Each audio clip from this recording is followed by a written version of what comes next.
Welcome to the WK Burnouts. I am Christina. And I'm Dustin. Alan behind the scenes. And today we have a little, it's informative, but it's going to be kind of fun, I think. It's a this or that. So Dustin. Yes, Christina. We want to kind of paint a picture for people. Mm-hmm. Okay. So you have all of these options on vehicles. Yeah. You know, sedan, SUV, third row SUV, truck, heavy duty truck, Sprinter vans, whatever. Like they are just out there. Mm-hmm. How in the world do you know what is right for you? Yeah. So I thought, let's do this or that. And you gave a great idea on how to do it. So let's do it. All right, I'm ready. I'm All always right. ready for this or that. It's my favorite thing, confusing people, sometimes making them not buy anything because I've given them too much to think about. Nah. Yeah, maybe. Yeah. I don't know. All right. So this or that. Two-row SUV, third-row SUV. So how many kids do you have? So I have two kids. Do they have any friends? Real questions. I'm I gonna didn't have very many. go with yes, but they're not yet into, like sport. Like they're small. They're, Little things. like, just Mhm. preschool. Okay. Okay. Yeah. So two kids. Should I, we don't have a bunch of friends that we're hauling around. We don't have a bunch of equipment, like Perfect. none of that. So would you recommend me start with a two-row SUV, or should I just go ahead and jump into a third-row SUV? Well, it depends on like your budget mainly. I mean, if you've got the extra money to. I'm broke. Okay, then No, I'm you just need to kidding. start with a two-row SUV probably, or a van. No, I'm just your average middle class. Well, a good way to think about it is Mhm. you add the third row to anything, it's going to be more expensive than a comparable thing with two rows. Yes. For one, Mhm. used or new. Mhm. So, I mean, look at your budget, look at how much stuff, you can get. You're going to find that you'll get more in a two row if you Mhm. don't need that third row space. And I mean, sometimes that can make the difference in price between getting a front wheel drive 3-row crossover SUV or a all wheel drive 2-row. So like Right. weigh all the options and really consider your like transportation needs when it comes to who's going to be with you. How often are you going to need Mhm. that third row? But also keep in mind the third rows fold down flat on near everything. Yeah. So Mhm. you could always have that little extra cargo space, but it's, you kind of got to consider your road trip options, your, Mhm. just what you do with it. And if you look back in the last 2 years and you kind of paint a little picture forward and it's like, okay, I'm not going to need all this extra, then 2-row, because you get more vehicle for your money to start with. Right. So, Right. And, I can't talk today. We run into that sometimes of, a family that maybe has their first kid on the way and they're already looking at, at getting into a third row when, just like you said, well, maybe you don't really need a third row right now if you don't have extra cargo that you're going to be Right. carrying around. Get your second, your two-row yeah, SUV. don't skip that cool stage, because Yeah. 2-row SUVs in that mid-size category Mhm. are like the coolest ones. Mhm. Honestly, they've got the Mhm. best, whether you're going for an off-road type of thing or you're going for a performance, but still want an Mhm. SUV for all the room and safety and everything. Mhm. 2-rows are great. Like the Blazers, there's a lot of stuff that falls into that where there is no third row option, but there Mhm. isn't anything just like it, but with a third row. Right. They drive more like a sedan. Mm-hmm. There's a lot to be the Buick Envision. I mean, come on, Oh my there's gosh, a yeah. lot that you can, Mm-hmm. you don't necessarily want to skip that step and go straight to third row. Right. Yeah. It's not going to be the last car you ever buy. Well, no. So really consider it, because I mean, you'll miss it a little bit when it's gone. The Yeah. style, the driving Mm-hmm. dynamics of a 2-row, something with a little bit less base and less weight and overhang in the back. I mean, it's, You just want to be able to put the car seat in, put the diaper bag in, hop in and go, Yeah, you're you're and good. then so two-row SUV would be Yeah. perfect for that. right. Okay. All right. And what's the average trade cycle anyways? 3 years? Yeah, exactly. So you don't have to worry about the kids being like 6'5" or anything Right. yet, which Yeah. you don't have to think about this too. On a 2-row, you usually have more leg room in the second row. Yep. And they usually have sliding and tilting second rows. So Yeah. you still get your leg room. If your kids are, you got a basketball team going and they're like 6'5" or whatever, they'll actually have more room in a two-row SUV in the second row generally. Yep. Unless we get up into real big stuff. Yep. But, yeah. Perfect. Okay. Next one. Double cab truck or crew cab truck. So I own a construction company. Really? Impressive. You do this on the side, huh? I hate construction. Well, sorry, construction industry as a whole. Christina no, has me, some sort of I don't like doing it. It's her. She doesn't want to do the construction. I get it. Okay. So double cab, crew cab. Yeah. I have, workers come with me every once in a while. We go to the job site together, but mostly it's just, me and all my tools and, equipment. Yeah. So would you recommend a double cab, or should I go ahead and jump up to a crew cab just in case? Yeah. Well, I mean, the biggest thing in the jump that you're going to make. So the bed length is a big consideration with double to crew. Now the crew cabs, like in the Chevy, you can get that longer bed. You generally don't find them on lots. I mean, you usually order it or something like that. So, but people get those, and that kind of makes that a little bit more of a moot point, except you got pretty big wheelbase differences. So like, where are you going to do your work? I mean, if you have a crew cab with the longer bed, you have a really long wheelbase. You don't have a very good turning radius. So if you're in and out of little old neighborhoods and getting in and out of stuff, you can still have the capabilities of your truck and the longer bed with a double cab with a little shorter wheelbase, a little bit easier to get it around. Yeah. And, generally that double cab it's not like an old Ranger or something where the seats are little jump seats that fold down and you sit there and like this. Yeah, but you better believe it. Grown men fit in the back of a Ranger. Yeah, I've been in the back of one of those things. Ranger or S10 with little sideways seats, whatever. Yes. You got to go somewhere. You're going to get in there. You're going to make it happen. Yeah. It's amazing how now like the kids have so much trouble if they don't have like, a heated seat and lots of leg room in the back. Oh my gosh. Yes. But when they turn 16 and they're hanging out with their friends, and they want to go to Dairy Queen, they'll all pile in the back of that little super cab truck of one of their buddies. So yeah, it's just different. It's expectations when you're riding with your parents, I guess. But yeah, double cab to crew cab, again, that's some stuff to consider in your construction business. If, how that wheelbase is going to affect you.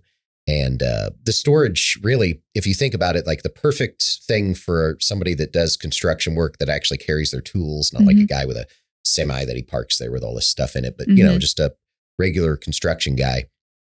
The usefulness of having that extended cab, the double cab, for keeping your stuff in there and keeping it locked up and out of sight.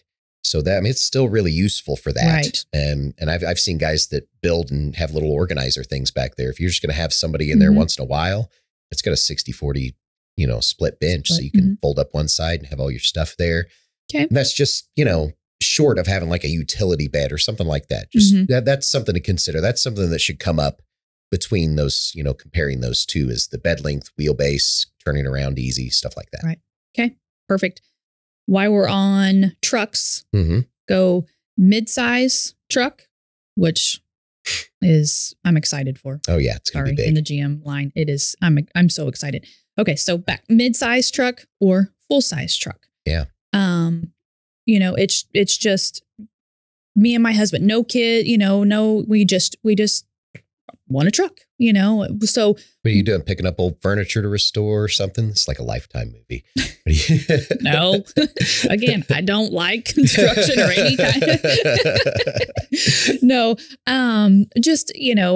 I would be fine with we're downsizing. I would be fine with a sedan, but he has to have a truck just because to haul anything. But how often do we haul? Nothing big, nothing. Yeah, we're talking like some mulch or something like that, maybe. Yeah, if that. Don't skip the awesome midsize truck segment. I mean, we've talked about this before, but for your money, you're tens of thousands of dollars less for a comparably equipped vehicle, just because you don't need that extra size, the weight, the heft. And towing capacities are actually pretty comparable too. I mean, you can equip a half-ton pickup to, tow the stink out of stuff, talking like 14,000 pounds. But are you really going to pull that much, especially with your half-ton truck? If you do it frequently, right? We'll go on to that next. But from the mid-size standpoint, I mean, 7,700 pounds out of your mid-size truck, at least Colorado and Canyon, properly equipped. So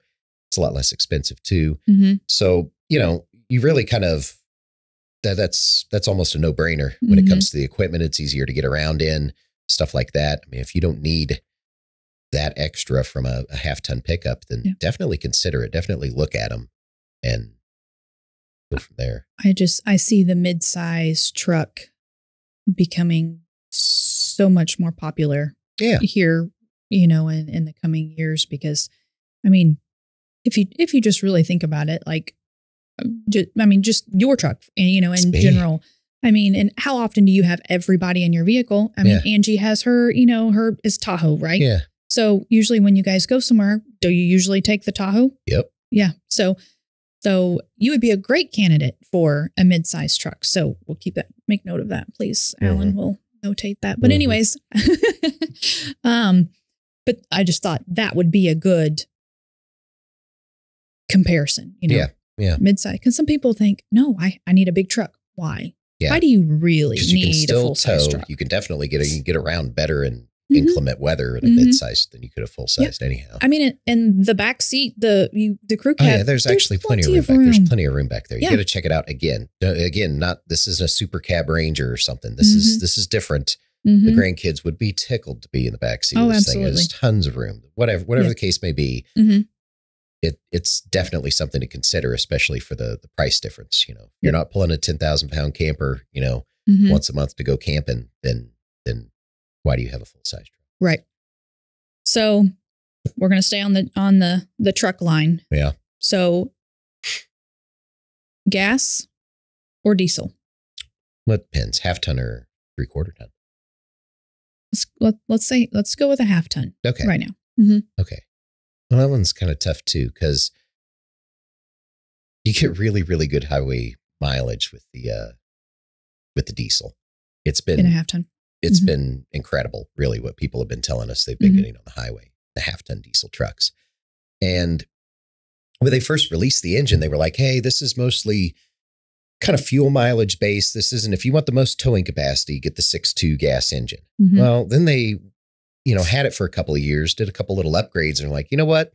You could tow as much with the diesel too. It's just good. It stays cool. It's, we kind of did our testing on it and then did our consumer out in the wild testing and realized, hey, these things they're holding up really well. So, I mean, now you got similar towing capacities. Diesel fuel's expensive. Use your crystal ball and figure out what's going to happen in the future on prices of one or the other. You do have a little bit of maintenance with the diesel. You have to, add your diesel exhaust fluid. You have to maintain the levels on that as well. It's not like a huge deal, but it's different. You can't forget to do it. Right. You have to do it. Yes. So your overall, kind of differences are just going to be, do you want to remember things like, adding diesel exhaust fluid, going to the right pump? Yes. There are some gas stations that don't have diesel. Yeah. So, you got to kind of, I don't know, keep that in mind. If the one you stop at every day of your whole entire life it doesn't have diesel, then you might want to get a gas engine vehicle or change stations. Or you're going to have to make 2 stops every day, because. So, but those are the big things in consideration with that. But the diesel's been so good in the half tons. It's kind of if you look at it on 3/4 ton, the cost is probably it's like 10 grand to go from the gas engine to the diesel. And the new 3/4 ton gas engine has been fantastic. It's got an Allison transmission now for 24. It makes this decision a lot more difficult, or in some cases with the guys that were waiting for an Allison or at least a 10-speed paired up to the gas engine, it makes it an easier transition to go back, because your maintenance costs and everything on your diesel are going to be, a little more. So, and the initial cost is a lot more. So do you really need it? Well, is your trailer 20,000 pounds? Are you hauling unknown amounts every single, day? Right. Then, if that's your life, if that's your livelihood, then diesel, right? But if you're a hobbyist of any fashion, you can definitely fill it fits the bill. It'll work just fine doing the gas engine thing and saving yourself 10 grand. You can get some really nice wheels and a tonneau cover with that money. Right.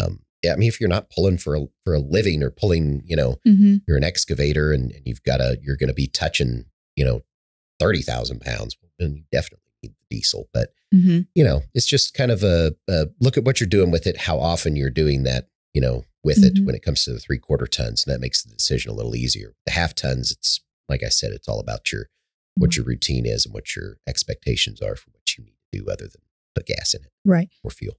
And really, I mean, looking at, I know we've sold a few of the gas 1/2 tons, but looking at it from the outside, they're no different. No, you know, different. Yeah. So it's badge. Yeah, but I know a few people they swear by the 1/2 ton diesel. That's just what they've since they've purchased their first one, that's what they've stayed with. So yeah. And then you covered the going from 3/4 ton gas, to diesel. That's one thing that, like our boat does just fine. Well, we have the AT4, the 6.2 does just fine. But for whatever reason, he thinks he's going to need a 3/4 ton. Why? Stability, safety. I know him, and he's a very safety-oriented individual. I mean, safety's his middle name. And so that's probably why. And there's some validity to that, in all situations. I don't need a cosigner on this, heavier, Dustin. Oh, okay, sorry. Or he doesn't need a cosigner on this. I mean, Dustin. a heavier towing vehicle, it does lend to a safer towing experience because, you've got something heavier in control of what you're pulling. So, right. Okay. I like to think I still like to think if it's something you do frequently, really frequently, then, go that extra bit and have that extra headroom and that extra comfort. And the stability is not to be, undermined because it really is, it's there. It's not like you're getting thrown all over the place in a 1/2 ton, but you will definitely feel a difference. Right. And if it makes you more comfortable and your family more comfortable, if that way your spouse can drive it, because it just feels more stable, good. You found your answer. Got it. Yeah. That was one of the things. That might be your answer, Christina. I'm just fine in the one. Let's hitch it up. Let's do a test ride. Okay. Don't. All right.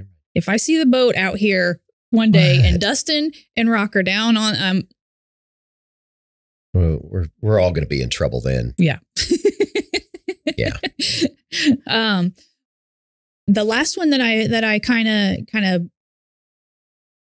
wanted to bring to mind and I think about is people looking at the Traverse versus the Tahoe or, a Yukon, like you're still third row, do you go with the midsize SUV or, the bigger, SUV? The full size. Yeah. So which one, and this is just kind of the same. I mean, I have a couple kids. Yes, we, have equipment, football equipment, so forth, but, I would do just fine with a midsize SUV, but what features or what benefits would I have going into a full-size SUV, if any? I mean, look at it. I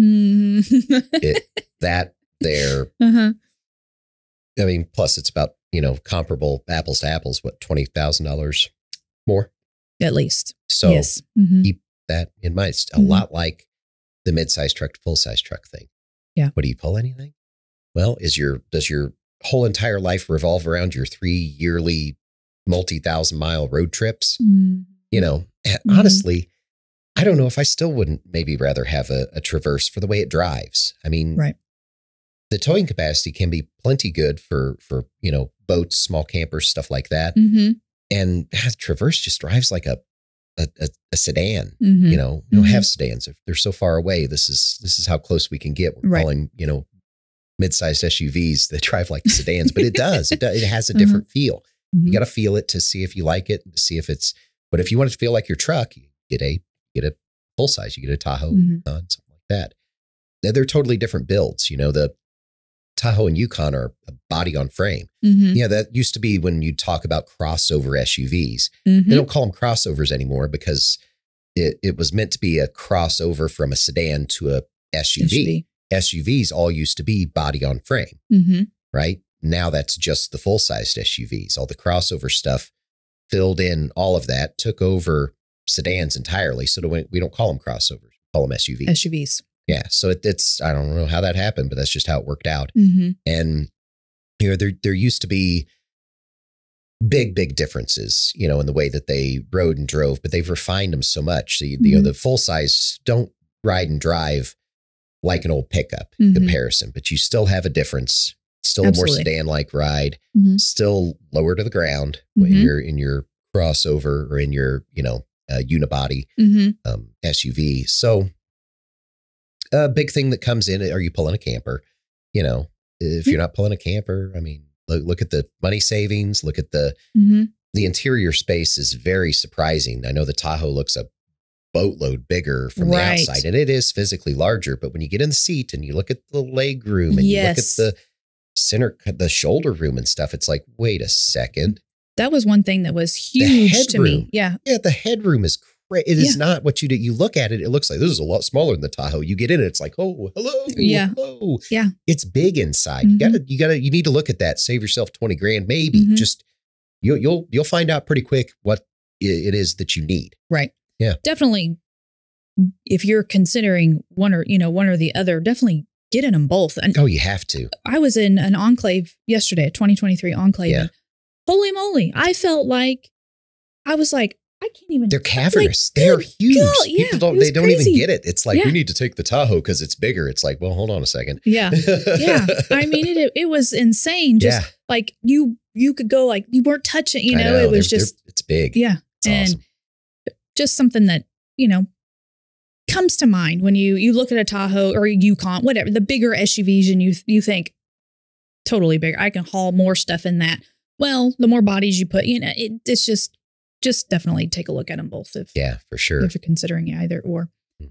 Is there any other vehicles that you would want to compare or that comes to mind that I maybe missed, or scenarios of a family? We'll have to do an entirely separate sports car segment for this. Oh man, yes.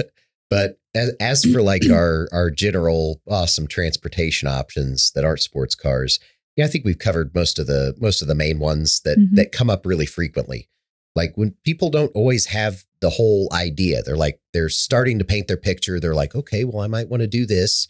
The vehicles are a thing that hobbies go with, that lifestyles go with. Absolutely. Honestly. Yeah. So that's a lot of stuff to consider.